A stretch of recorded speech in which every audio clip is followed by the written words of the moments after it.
Hello everyone, this Lord's Day.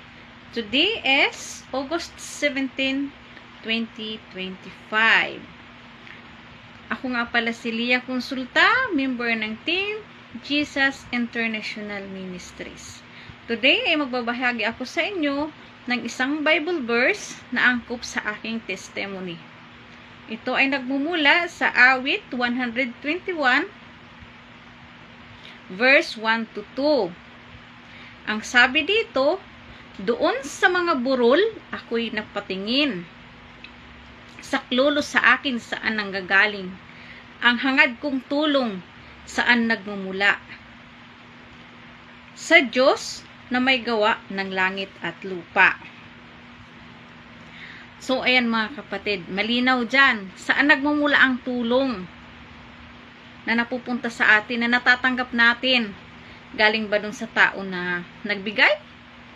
Ayan, malinaw na malinaw dito sa Bible verse na mula sa awit 121 verse 1 to 2. Na ang mga tulong na natatanggap natin ay mula sa Diyos. Nagpapadala lamang siya ng instrumento para ito'y maipaabot sa atin.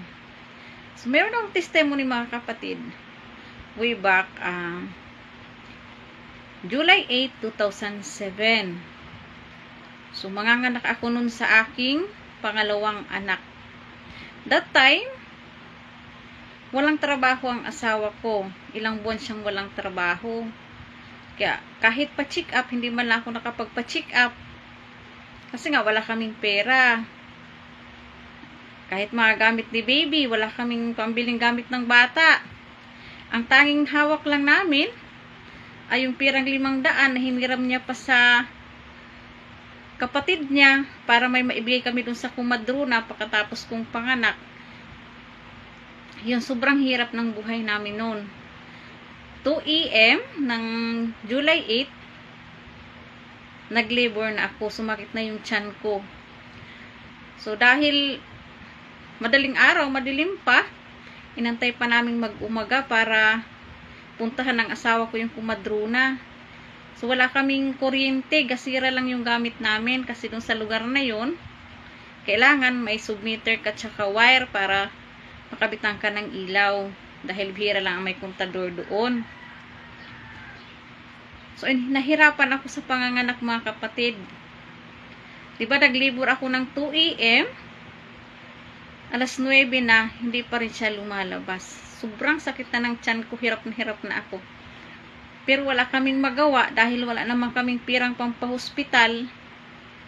Kaya talagang pinilit kong mailabas yung baby. Talagang umiri ako ng umiri.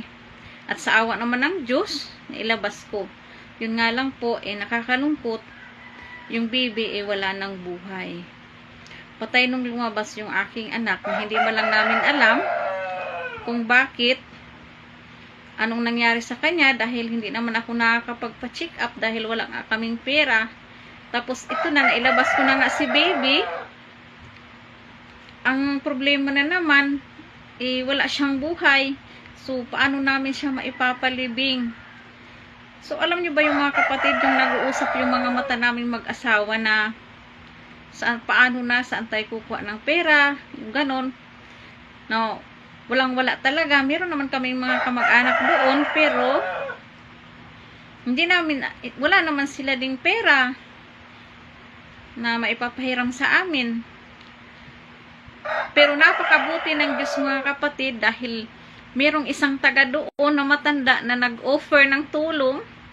Sabi niya sa aking asawa, tara, punta tayo dun sa sementeryo at kakilala ko ang caretaker doon.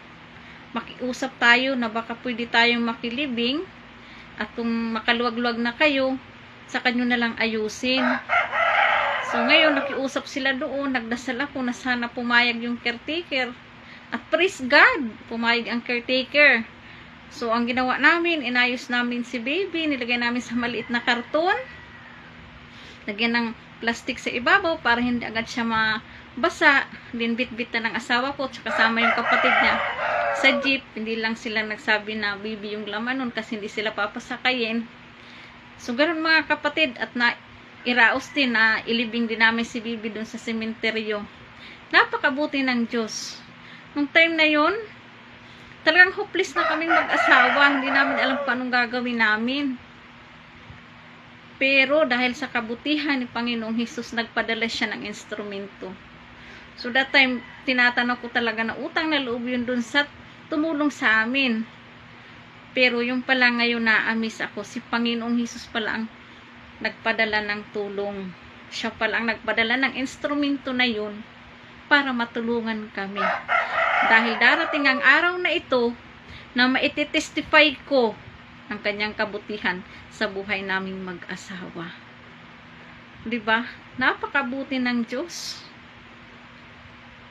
Na kahit na ano ka pa man, pag talagang kailangan mo yung tulong, darating yun.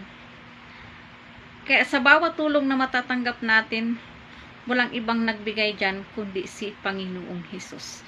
Meron lang siyang ginamit na instrumento para ito'y matanggap natin. Kaya siya lamang ang dapat na pasalamatan at papurihan, at yung mga taong ginamit ng instrumento ay ating ipagdasal. Yan lamang mga kapatid. Napakabuti ng Diyos. Thank you, Lord Jesus, for your goodness. Hallelujah. Ayan. Pinupuri kita buong puso't kaluluwa. God bless everyone. Jesus loves us. Bye-bye.